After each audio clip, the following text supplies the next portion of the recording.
একদম এই রকম রসালো আর নরম গরম ইনস্ট্যান্ট লাড্ডু বানাবার জন্য এই ভিডিওটা প্রথম থেকে শেষ পর্যন্ত দেখতে থাকুন আর গণেশ পুজোর দিন বা অন্য যে কোনো দিন বাড়িতে বানিয়ে ফেলুন।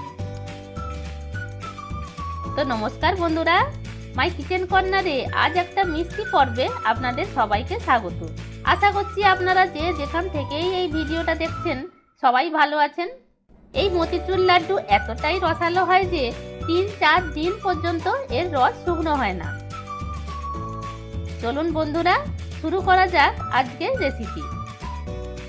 এই রকম মতিচুর লাড্ডু বানাবার জন্য আমি নিয়েছি 1 কাপ ছোলার ডাল। বাড়িতে আমাদের সবারই ছোলার ডাল থাকে, সেই ছোলার ডালই নিয়েছি। তো 1 কাপ ছোলার ডাল ভিজিয়ে রেখেছিলাম 5 ঘন্টা আগে। চাইলে আপনারা ওভারনাইটও ভিজিয়ে রাখতে পারেন, তবে কম করে 3 ঘন্টা ভেজাতেই হবে। জলে ভিজিয়ে রাখার ফলে ডালটা কিন্তু একদম ফুলে গেছে। তো এখন এই ডালটা জল থেকে ছেঁকে নিয়ে মিক্সিতে নিয়ে নেব আর পেস্ট করব। একদম মিহি পেস্ট না করে অল্প দানা দানা থাকবে সেই মতো পেস্ট করব। মিক্সি থেমে থেমে চালালেই দানা দানা পেস্ট হবে। আর হ্যাঁ, জল তো একদমই দেওয়া যাবে না, পুরো জল থেকে ছেঁকে তারপরেই ডালটা পেস্ট করতে হবে। মাঝে মাঝে চামচ দিয়ে মিশিয়ে নিতে হবে। এই প্রসেসটা কিন্তু খুব ইম্পর্টেন্ট, যে মিহি পেস্ট করা যাবে না।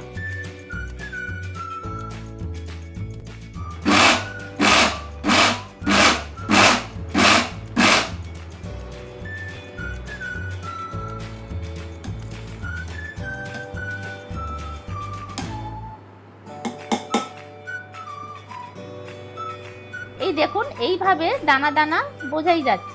2-1টা বড় থাকলেও ক্ষতি নেই, কিন্তু মিহি পেস্ট করা যাবে না। লাড্ডু বানাবার পর কিন্তু এই বড় বড় দানার টুকরোগুলো একদমই দেখা যাবে না। থেমে থেমে মিক্সিটা চালালে এই রকম দানা দানা ভাবে মিহি পেস্ট হবে। এবার এই ডাল বাটাটা বড় বাটিতে ঢেলে নিলাম।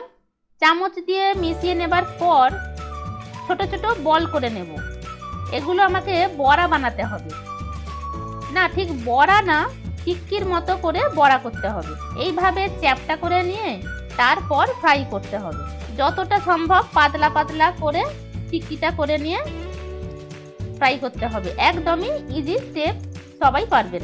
বাড়িতে সব ছোলার ডাল তো সবারই থাকে, আর দেরি না করে আজই করে ফেলুন। এই দেখুন, সবগুলো এইভাবে বানিয়ে নিয়েছি। এবার গ্যাসে কড়া বসিয়ে দিয়েছি, গ্যাস অন করে। রিফাইন তেলেও ভাজা যায়, তবে আজ আমি দেশি ঘিয়েই ফ্রাই করব। তাতে খুব সুন্দর ফ্লেভার আসবে। আপনারা তেলে ফ্রাই করতে পারেন। রিফাইন তেলে ভেজে কিভাবে ঘিয়ের ফ্লেভারটা আনবেন সেটা আমি পরে বলে দিচ্ছি, আপনারা ভিডিওটা দেখতে থাকুন।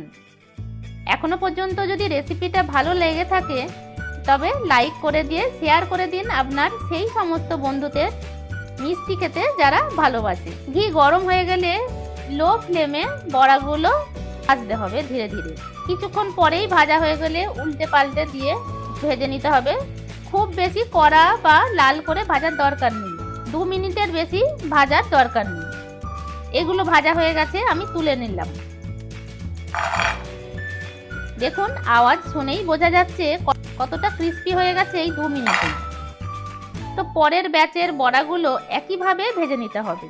সবগুলো ভাজা হয়ে যাওয়ার পর ঠান্ডা করে নিয়ে হাত দিয়ে ভেঙে নেব। আচ্ছা, তার আগে আমি চিনির রসটা করে নেবার জন্য গ্যাসে কড়া বসিয়ে দিয়েছি। আর 1 কাপ জল আর 1 কাপ চিনি দিয়ে গরম চিনিটা মেল্ট হওয়া পর্যন্ত আমাদের অপেক্ষা করতে হবে। এদিকে বড়াগুলো টুকরো করে নিয়ে মিক্সিতে দিয়ে আবারও ওই একই প্রসেসে আমাদের গুঁড়ো করে নিতে হবে। মানে দানা দানা থাকবে সেইভাবে আমাদের গুঁড়ো করে নিতে হবে।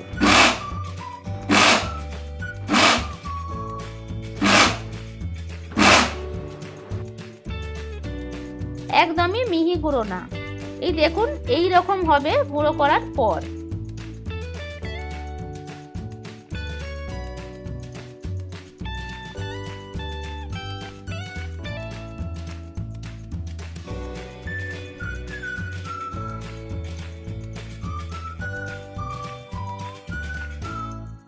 এখন এই ডালের গুঁড়োটা একটা প্লেটে ঢেলে নিয়ে আমি হাফ চামচ ছোট এলাচের গুঁড়ো এখানে মিশিয়ে রাখলাম।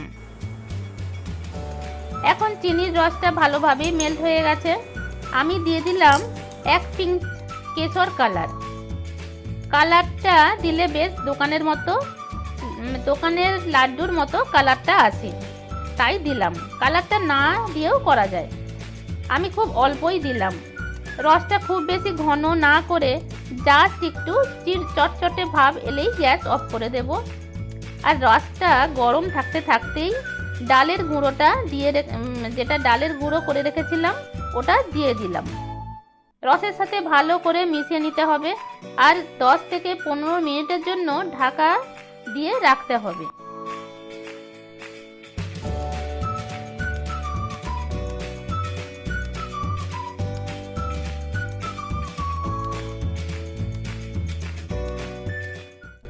দশ মিনিট পর রসটা সবই টেনে নিয়েছে আর ডালের যে দানা দানা ছিল সেটা ফুলে গেছে। এতটাই নরম হয়েছে যে আঙুলের চাপ দিতে পেস্ট হয়ে যাচ্ছে। আপনারা যদি রিফাইন তেলে ফ্রাই করেন তাহলে এই সময় 2 চামচ ঘি মিশিয়ে নেবেন, এতেও কিন্তু ঘিয়ের ফ্লেভারটা থেকে যাবে। আর এখন ঘি দেওয়ার জন্য লাড্ডুর মধ্যে একটা সাইন আসবে যেটা দেখতে খুবই সুন্দর লাগে। ঘি দিয়ে 10 মিনিটের জন্য ঢাকা চাপা দিয়ে ঘিটা রেখে দিয়েছিলাম, ঘিটা পুরোটাই টেনে যাওয়ার জন্য। এই দেখুন বন্ধুরা, চিনির রস আর ঘি সব কিছু অ্যাবজর্ব করে কেমন ফুলে গেছে দানাগুলো। এখন আমি কিছু ড্রাই ফ্রুটস দিয়ে দিলাম, কাজু, চারমগজ, পেস্তা যা কিছু দেওয়া যেতে পারে। আমি আমন্ড আর পেস্তা কুচি দিয়ে মিক্স করে নিলাম। আপনারা দেখতেই পাচ্ছেন কি সুন্দর ঝরঝরে রসালো মিহিদানার মতো দেখতে হয়েছে। একদম দোকানের মতো লাড্ডু বানানোর জন্য রেডি হয়ে গেছে।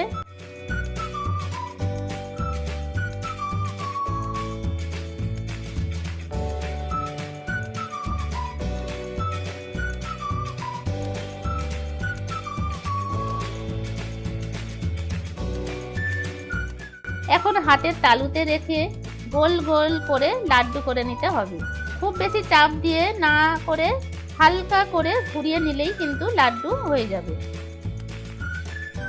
ঘি আর ছোট এলাচের দারুণ একটা ফ্লেভার চলে এসেছে লাড্ডুর মধ্যে, মুখে দিলেই মিলিয়ে যাবে।